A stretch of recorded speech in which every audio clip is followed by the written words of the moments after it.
Ayan guys, ito yung pagpirma para sa support kay Tatay Digong. So ayan, ito pansin nyo, nasa hakbang may isog po tayo. Ayan. Ito po ay kusang loob na pumirma yung mga tao.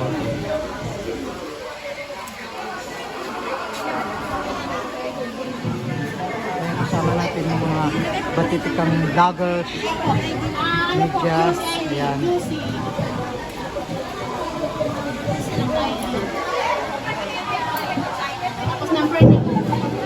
Oh, may pansit pa. Kababayan, pahingi akong pansit. Lahat po ito na number. Opo. Ilalagay niyo po. Ayan guys, support na po sa pagpirma sa kay Tatay Digong. Tapos na ang mga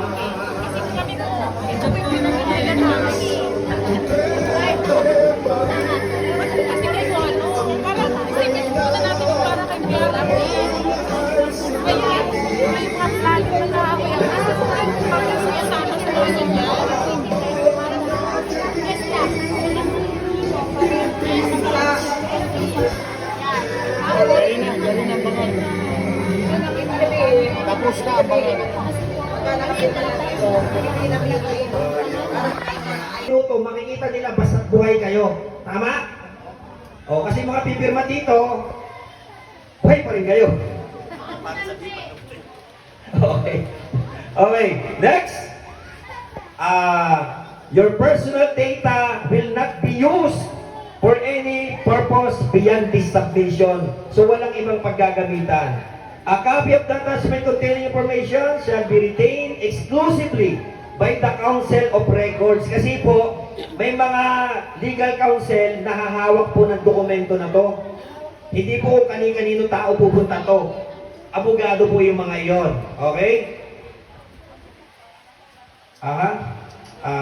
By Council on Record, strictly for documentation and reference in connection with the said filing. No further dissemination, reproduction, or secondary use.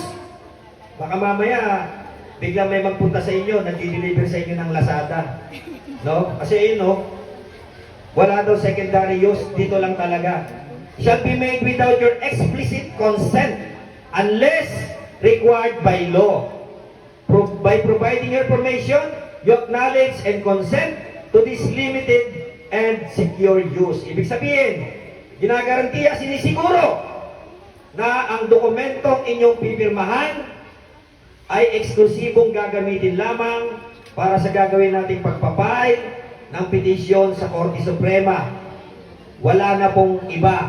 Ngayon, gusto ko pong malakas sabay-sabay para wala magrereklamo. Sasagot kayo. Kusang loob po ba kayong susuporta at pipirma? Yes! Kusang loob ba kayong susuporta sa dating Pangulong Rodrigo Roa Duterte? At dahil po dyan, meron po tayong mga hinandang mga lamesa. Pagamat wala pang pagkain, dokumento muna. Pirma muna po tayo, pila lang po tayo na maayos.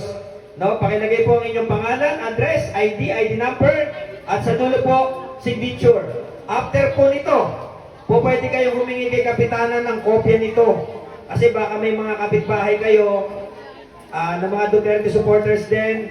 Pwede nyo silang papirmahin, paliwanagan nyo. Pagkatapos, hanggang Friday, ibalik nyo po yung filled up form kay Kapitanan. Okay po? Organization, gumagamit, ini-scam yung paninigil ng ID. Wala po tayong singilan dito. Lahat ng miyembro, pwede pong magkaroon ng ID na libre. Ngayon, papadalan po kayo ng link. No, nandun yung picture ninyo, kaya po hingan din kayo ng picture doon. Ididikit na po yung picture ninyo doon sa ID, sasend sa inyo. Bahala na kayo magpa-print. No, kahit na po gusto nyo plastic ID. Nakapirma na. Tapos na, no? Pumunta sila doon sila. yung iba po, maluwag po doon, marami doon. Yung mga nakapirma na, pumunta na doon. Doon. Magmerienda na doon. Meron kami, prepare na merienda.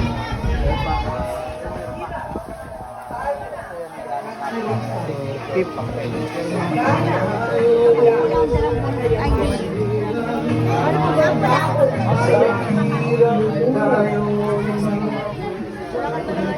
Hindi tinunod. Kudak sang loob kung makapasok na kita tayo.